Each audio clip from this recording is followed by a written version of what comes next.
आमे अछु कटक स्थित गांधीपुरी जो कुष्ठा आश्रम अच्छी आम निकट में अच्छु आपण मैंने देखिपारे ये हूँ सुपरटेडेट ऑफिस अभियोग आसला जे सुपरटेडेट सार सबु दिन 12:30 सी ये छाड़ी पलांती ऑफिस छाड़ी पलांती किंतु आम जहाँ जीरो ग्राउंड को आसी देखी एठारे सतरे दिन 12:30 बेले सार एठी नथिले जहाँ ना हूँ डॉक्टर दिलीप कुमार जेना सी एठी सुपरटेडेंट भाव कार्यरत कर रोगी मान असुविधा देखिले आपन को देखेबी पर किंतु एबे देखु मुझे आपको से रूम रो दृश्य देखा सार नहांती किंतु रूम रे एसी आ फैन बुलूची आपन जानी पारथिबे एइथरु सरकार माल दरिया मेडाल ये से भाया काम माने कहवाक गले सुपरटेडेंट सार खामख्याली नीति जो दीर्घ 2-3 मास तले जड़े फाँसी देता कहीं ना रोगी जिते बड़े आसे कहीं ना कुष्ठ आश्रम को आसता है परिवार जिते बड़े दूरे था से कुष्ठ आश्रम रे सेवा पाइबापी कुष्ठ आश्रम आसता किंतु एठारे रोगी सेवा न होबारु गत 2-3 मास पूर्वर जड़े रोगी फाँसी देता यार कारण आम तो जानवा जो आम गोटे रोगी कति पहुँचीलु से रोगी कहते जे एठारे सतर अवहेला चली जहाँपाई आज आजिका डेट्रे कटक भली सहर रे आजिका डेट्रे आजबेस घर मेडिकल कौटी पाइबे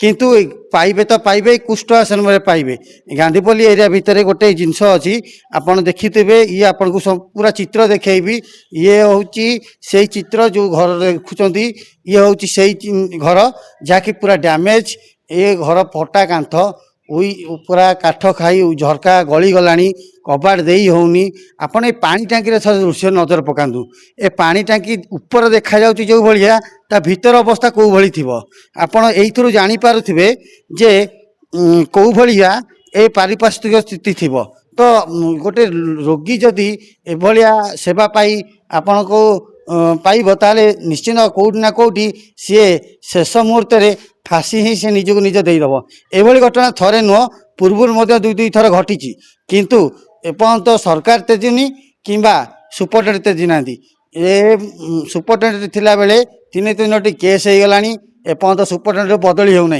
कहीं एभली सुपरटेडेंट प्रति एत दरद क्या सुपरटेडेंट क्या सहित मधुचंद्रिका चलती जहाँफल कि एत वर्ष धरी ये कुष्ठ आश्रम से सेवा जोगे आसुँच जो आम देखुलु जो रोगी मानकर नौलु से कहवा अनुजाई जे एठारे ना अच्छी पानी पीबार सुविधा ना अच्छी रहीबार सुविधा ना अच्छी परिमल व्यवस्था 100 वर्ष रु ऊर्ध्व घर हेले भी बदलिला सरकार हेला बदलिलानी आजबेस घर आम एक कहूना एक कहते निजे रोगी आसतु सीधा सड़क प्रतिक्रिया नवा जे रोगी कौन कहते एवं जो सुपरटेडेंट अच्छा विषय कौन कहते आसतु सीधा सड़क आलोचना करवा। अजय नायक कौन असुविधा मोर असुविधा लेप्रोसी रोग पीड़ित ଏବେ ଆସିଛି ଆଗରୁ ରହୁଥିଲି ଏମିତି ଗୋଟେ ସଂସ୍ଥାରେ ସେଠି କିଛି ବିଘ୍ନ ଘଟିବାରୁ ବାଧ୍ୟ ହୋଇକି ଏଠିକି ଆସିଛି। ତାପରେ ଏଠି ମୁଁ ଆଗରୁ ବି ଥିଲି ଅନେକ ଦିନ ତଳେ।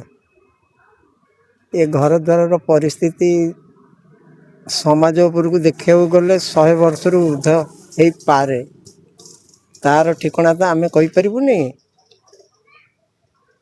এইভাবে ପରିସ୍ଥିତିରେ ପଡ଼ିଛୁ। କବାଟ ଭଙ୍ଗା, ଲାଟ୍ରିନ୍ରେ ଅସୁବିଧା, ଭଙ୍ଗା କାନ୍ଥରେ ମାଟି ନେସିଲା ଭଳିଆ କାମ କରିଦେଇ ଛାଡ଼ି ଦେଉଛନ୍ତି। ରଙ୍ଗ ହେଇଛି ଯେ ସେ ରଙ୍ଗ ବି ଛାଡ଼ିଲାନି, ଭଙ୍ଗା ଦଦରା କାନ୍ଥରେ ରଙ୍ଗ ମରା ହେଉଛି। କାମ ଉପରେ ଏମିତିକା ଆମର ତ ଆଉ କିଛି ସେମିତି କହିବାର କ୍ଷମତା ନାହିଁ। ଆଜିକାଲି ଯୁଗକୁ ଦେଖିଲା ବେଳକୁ ପୁଞ୍ଜିପତି ମାନଙ୍କ ରାଜୁତିରେ ବାଧ୍ୟ ହେଉଛୁ ଚଳିବା ପାଇଁକି। ଆମ ପରିସ୍ଥିତି ପାଇଁକି କେବଳ ଦାୟୀ ଆମ ସରକାର, ଆମେ ନୁହେଁ ଆଉ ଆମର ପରିଚାଳନା କର୍ମଚାରୀ। କ'ଣ ଦେଖା କରିବା ଲୋକ ଅଲଗା ଅଛନ୍ତି ଆଜ୍ଞା, ଆମେ ତାଙ୍କ ସହିତ ଦେଖା ହେଇପାରୁନୁ। ଆମରି ଭିତରୁ କେହି କେମିତି ଦେଖା ହେଇକରି କିଛି କଥାବାର୍ତ୍ତା ହେଇପାରୁଛନ୍ତି। ଆମର ତ ଆଜ୍ଞା ସବୁ କିଛି ଅସୁବିଧା। ଏବେ ଖାଇବା ଭିତରେ ଟିକେ ସୁବିଧା ଚାଲିଛି, ଆଉ ତ ମେଡ଼ିସିନ ପତ୍ର ନାହିଁ। ଭଙ୍ଗା ହାଣ୍ଡିରେ ଯେଉଁ ଖାଦ୍ୟ ନେସନ୍ତି ଆମ ଘର ସବୁ ସେଇଆ ପରିସ୍ଥିତି ଅଛି। ସୁପରଟନ ଆମର ଏଠି କୌଣସି ମେଡ଼ିସିନ ପତ୍ର ଠିକ୍ ଆଣୁନାହାନ୍ତି ବା ଦେଉନାହାନ୍ତି। ଆମେ ଏଇଭଳିଆ ଅବସ୍ଥା। ଆମର ଗାଧୁଆଘର ଦେଖନ୍ତୁ, ଆମ ରୁମ୍ ଦେଖନ୍ତୁ, ସେଠି ମଣିଷ ରହନ୍ତି କି?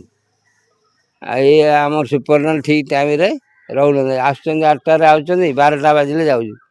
ପେସେଣ୍ଟ କିଏ ମଧ୍ୟ କ'ଣ ହେଲେ ମଧ୍ୟ କରୁନାହିଁ। ମୁଁ ହୋମ୍ ପେସେଣ୍ଟ ଦେଖିବିନି, ହସ୍ପିଟାଲ ପେସେଣ୍ଟ ଦେଖିବି। ହସ୍ପିଟାଲ ମାତ୍ର ଅଛନ୍ତି 5 ଜଣ ନା 10 ଜଣ। ସୁପରଟନ କାମ ହେଉଛି ଏଇଆ। ଆଉ ଏଠି ତ ଦେଖୁଛ ଭଙ୍ଗା ଘରେ ଚୂନ ମାରିକି ପଇସା ନେଉଛନ୍ତି। ଝରକା କବାଟ ଭାଙ୍ଗି ଯାଇଛି, ସାମ୍ନାରେ ଢଳେଇ ପଡ଼ୁଛି। ଏଇଆ ହେଉଛି ଘଟଣା। ଝରକା କବାଟ ସେପଟେ ଉଇ ଖାଇକି ଲୋକ କୁକୁର ଛେଳି ପଶୁଛନ୍ତି। ଏଇର ଅସୁବିଧାରେ ଆମେ ଅଛୁ ଆଉ। ଆଜ୍ଞା, ଆପଣ ତ ବହୁତ ଆଡ଼େ ବୁଲିଛନ୍ତି, କୌଣସି ମେଡ଼ିକାଲ ଦେଖିଛନ୍ତି ଆଜବେଷ୍ଟ ଘର? ଆମର କଟକ କୋଷ୍ଠ ଆଶ୍ରମରେ ଆଜବେଷ୍ଟ ଘର ଦେଖନ୍ତୁ, ଫାଳେ ଲେଖା ଭାଙ୍ଗିକି ପଡ଼ିଛି। ବର୍ତ୍ତମାନ 150 ପାଖାପାଖି 150-200 ଭଳିଆ ଲୋକ ରହୁଛନ୍ତି। ଆମର ଖାଇବାଟା ଯାହା ସୁବିଧା ହେଇଯାଇଛି, ଆମର ମେଡ଼ିସିନ ପତ୍ର ସୁବିଧା ନାହିଁ। ବ୍ୟାଣ୍ଡେଜ କରିବା ପାଇଁ ବ୍ଲେଡ଼ ପାତ ନାହିଁ, ଆଉ ଔଷଧ ଠିକ୍ ସେ ଆମେ ପାଇପାରୁନୁ। ଆମର ଏଇଟା ଗୋଟେ କଥା। ଆଉ ଏଇ ଘର ଗୁଡ଼ାକ ଦେଖନ୍ତୁ, ଏଇସବୁ ଘର ଭଙ୍ଗା ଘର ଦେଖନ୍ତୁ। ସେ ଘର ମଧ୍ୟ ଦେଖେଇକି ଇଏ କରିବେ। ଏ ଘରେ ଦେଖିଲେ ଘର 20 ବର୍ଷ ହେଲା ରଙ୍ଗ ଦିଆହେଇନି, ପୁରା ନୂଆ। ବାହାରକୁ ସେ ବିଜୁଳି ବତି, ଭିତରେ ହେଉଛି ମହାକାଳ ଫଳ। ଭିତରକୁ ଚାଲନ୍ତୁ ଦେଖିଏ। ଏଠି ଆମର ସବୁ କିଛି ଅସୁବିଧା। ହଁ, ଆଉ ସେଇଟା ନୁହେଁ କି ଆଉ କ'ଣ?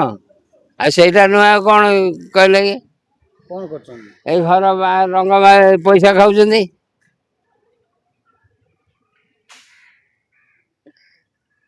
କେତେ ବର୍ଷ ଆପଣ ଏଠି ଏମିତି ଦୁର୍ଦ୍ଦଶାରେ ଭୋଗୁଛନ୍ତି? ଏଠି ମୁଁ ଥିଲି ଏଇଠି, ତାପରେ ମଝିରେ ପଳେଇଥିଲି 80 ମସିହାରେ ଘରକୁ। ତାପରେ ଏବେ 5 ବର୍ଷ ହେଲା ଏବେ ଆସିକି ରହୁଛି। ଆପଣ କ'ଣ ଅଛନ୍ତି? ସେକେଣ୍ଡ। ଆମେ ସରକାର ନିବେଦନ, ଆମ ଖାଇବା ତ ସୁବିଧା, ଆମର ମେଡ଼ିସିନ ପତ୍ର, ଘର ରହିବା, ଗାଧୁଆଘର, ପାଇଖାନା, ଏଇ ଆମର ନିବେଦନ। ଆଉ ଘର ରଙ୍ଗ ଦିଆହେଉନି, ଝରକା କବାଟ ଉଇ ଖାଇଯାଇଛି, ଝରକା କବାଟ ନାହିଁ। ଏବଂ ଯିଏ ଅଛନ୍ତି ସେକ୍ରେଟାରୀ ଏ ବିଭାଗର, ଆପଣ ତାଙ୍କର ପ୍ରତିକ୍ରିୟା ଶୁଣୁଥିଲେ। ସିଏ ଯେଉଁ ଭଳିଆ ପ୍ରତିକ୍ରିୟା ରଖିଥିଲେ, କେଉଁଠି ନା କେଉଁଠି ନିଜ ହୃଦୟ ତ ନିହାତି ବାଧିଥିବ। ସରକାର ଏବେ ବି ଆଖି ନିଦ ଭାଙ୍ଗନ୍ତୁ ଏବଂ ଏଇ ଯେଉଁ କୁଷ୍ଠ ଆଶ୍ରମଟି ଅଛି, ବହୁତ ପୁରୁଣା ଘର, ଆଜବେଷ୍ଟ ଘର, ତାକୁ ଟିକେ ବଦଳାଇ ଯଦି ଛାତ ଘର ଖଣ୍ଡିଏ ହୁଅନ୍ତା, ତେବେ ରୋଗୀମାନଙ୍କର ସେବା ଶୁଶ୍ରୂଷାଟି ପାଇପାରନ୍ତେ। ଖାଲି ଏତିକି ଅଭିଯୋଗ ନୁହଁ, ଅଭିଯୋଗ ହେଉଛି ଯେ ଗୋଟାଏ ଡାକ୍ତରରେ 250 ରୋଗୀ ସେବା ପାଉଛନ୍ତି। ତା ଆଗକୁ ଆମେ ପୁଣି ଦେଖେଇବୁ। ଆମ ସହିତ ଯୋଡ଼ିକି ରହିଥାନ୍ତୁ ଏବଂ ନ୍ୟୁଜ୍ଟିକି ବହୁ ମାତ୍ରାରେ ସେୟାର କରନ୍ତୁ, ଯେମିତି ସରକାରଙ୍କ କାନରେ ଏ ଖବରଟି ପହଞ୍ଚିବ। କଟକରୁ ଅନିଲ ବିଶ୍ୱାଳଙ୍କ ସହ ଅବିନାଶ ସ୍ୱାଇଁଙ୍କ ରିପୋର୍ଟ, କଟକ ଏକ୍ସପ୍ରେସ ଲାଇଭ୍।